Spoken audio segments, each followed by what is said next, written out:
Il s'appelait Pierre, elle s'appelait Léa. Ils s'étaient rencontrés au lycée, et ils étaient tombés amoureux.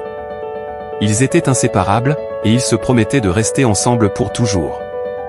Ils avaient plein de projets, de rêves, de passions. Ils étaient heureux. Mais un jour, tout a changé. Léa a appris qu'elle avait une maladie grave, incurable. Elle n'avait plus que quelques mois à vivre. Pierre était dévasté, mais il ne voulait pas abandonner. Il voulait profiter de chaque instant avec elle, lui montrer son amour, lui faire oublier sa souffrance. Il l'emmenait au cinéma, au restaurant, au parc. Il lui offrait des fleurs, des bijoux, des livres. Il lui écrivait des poèmes, lui chantait des chansons, lui racontait des histoires. Il lui faisait rire, il la faisait sourire, il la faisait vivre. Mais Léa se sentait de plus en plus faible, de plus en plus fatiguée.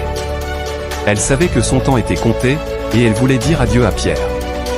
Elle lui a écrit une lettre, où elle lui disait combien elle l'aimait, combien elle était reconnaissante, combien elle était désolée. Elle lui a demandé de ne pas pleurer, de ne pas souffrir, de ne pas la haïr. Elle lui a demandé de continuer à vivre, à rêver, à aimer. Elle lui a demandé de la garder dans son cœur, mais de la laisser partir. Elle a glissé la lettre sous son oreiller, et elle est partie sans faire de bruit. Elle a pris le bus, et elle est allée au bord de la mer. Elle a regardé le soleil se coucher, et elle a fermé les yeux. Elle est morte paisiblement, dans la lumière du crépuscule. Pierre s'est réveillé le lendemain matin, et il a trouvé la lettre. Il l'a lue, et il a pleuré. Il a pleuré comme jamais il n'avait pleuré. Il a crié, il a hurlé, il a maudit. Il a voulu la rejoindre, il a voulu mourir.